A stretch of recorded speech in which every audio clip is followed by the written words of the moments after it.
Some pieces of kitchen equipment are a gimmick, unnecessary. A baking stone, though, is not one. We were in class the other day and we were making French breads, and a lady said to me, Jack, if I wanted to make baguettes but I didn't have a baking stone, what would I do? And I said, buy one. Let's, in this scenario, imagine we are talking about baguettes, and then we'll move on to other things and why baking a stone is important, why you might want to get one, what you can do if you don't have one, and why that is also absolutely fine. Baguettes are made out of the big 4 ingredients: flour, water, salt and yeast, what you'll find in many, many other breads. The essence of the baguette is in our practice of shaping it nicely and deliberately in 2 stages, creating a classic baguette shape that wants to burst open on the top. We rest it on a couche cloth, help it dry out evenly all around, and also buddy up against its friends while it rises, supporting its shape. We flip it, we carefully and tactically score it across the middle line with a razor blade, and then we slide its delicate, gentle, soft bottom on a red hot stone in the oven, encouraging it to burst on the top and get wicked crispy. These are the key things that makes a baguette, turning flour, water, salt and yeast into what actually becomes a baguette. And when you strip it down to this bare process, it could be argued that it's quite a simple one. The purpose of our hot baking stone in this baguette scenario is twofold. One, it seals off the bottom of our baguette, making that dry and crisp, thus encouraging our baguette to burst where we made it weakest, which is where the cuts are on top that we deliberately put there. Secondly, immediate contact with the hot surface pushes the heat up inside, encouraging our baguettes to increase in volume pretty rapidly, to the extent that they do burst on the top, and then we get that lovely crispy bit. These 2 things combined with our deliberate shaping turns our dough into a baguette. Crispy, light and fluffy on the inside, crusty on the outside. So for argument's sake, let's consider what you would do if you didn't have a stone. 1, you could line your baguettes up on a cold tray, slash the top, bake them in the oven. With this option, it wouldn't get the push of heat from underneath.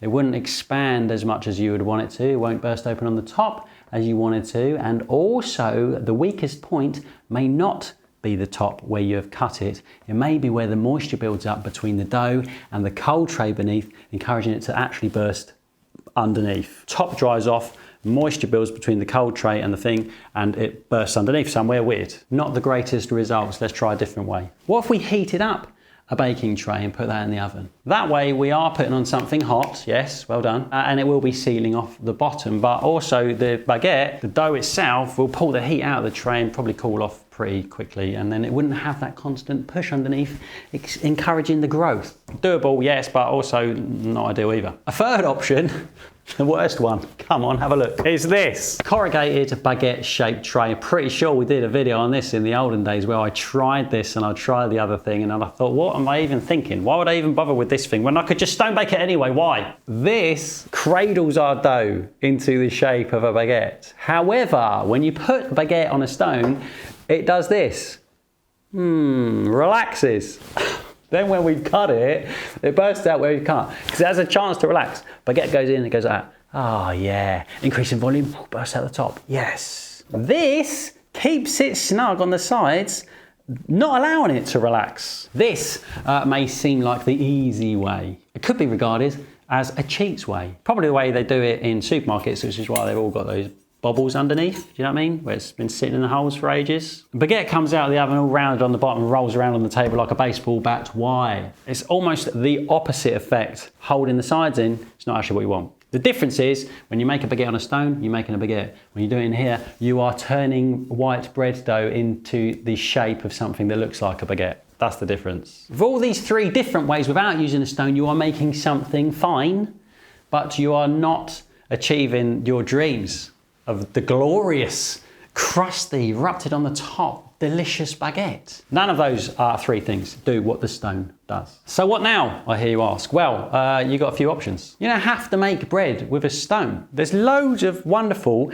delicious breads that you can make without a stone completely. If buying a stone is the barrier, enjoy the other things, the things that you prove up on a tray and bake on a tray, like a nice poppy seed bloomer, trays of rolls or seeds or plats, cheesy baps baked on a tray, semolina subs, They're yummy. Buns, Belgian buns, Chelsea buns, iced buns, the ones that they bake in a tin as well, like your standard loaf in a tin. Bagels, don't need a stone for bagels. There are so many yummy things that you can make at home with great success that don't even require the stone in the first place. And when you're ready, or if you want to, getting a stone opens up a whole new chapter of your bread life. A whole new world of learning new stuff. You can make amazing baguettes, you can make amazing sourdough, you can stone bake a potato and rosemary and beer loaf. Anything that you want to put in, you want it to erupt on the top and burst open majestically and have that crispy crust on the outside and sealed base. Panda campagna, rustic olive ring loaf. That was from the book in the olden days, man. Ooh. All these things become available to you when you buy a bread baking stone, whatever it's made out of, I don't care. Doesn't matter. My preference is cordierite because I can lift it in and out of the oven. Do as much research as you want, or if you don't want to get lost into a black hole of people testing out different stone materials, just buy the cordierite one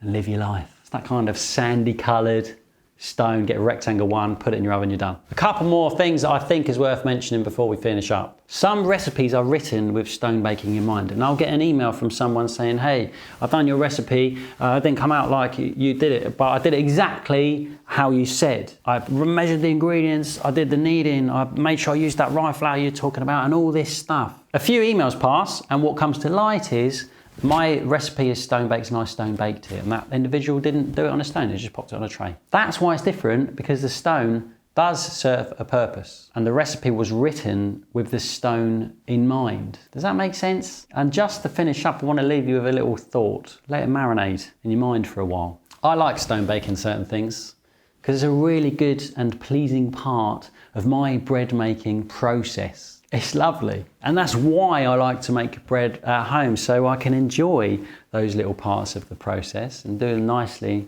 and do them well and slide whatever it is into the oven. It's just such a tactile and lovely thing. In here, I'll have someone who is weeks away from retirement and they're looking for stuff that they want to do when they finish. The other day, there was a chap in here, I was explaining my love for stone baking, and when it comes to sliding his Panda Campagna in the oven, and his baguettes as well, he was like, man, like this is the thing.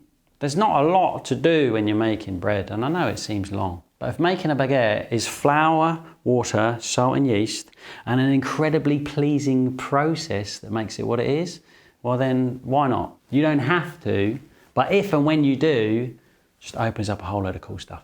Thanks so much for watching. I hope you got something out of this, and I'll see you again. Nice one.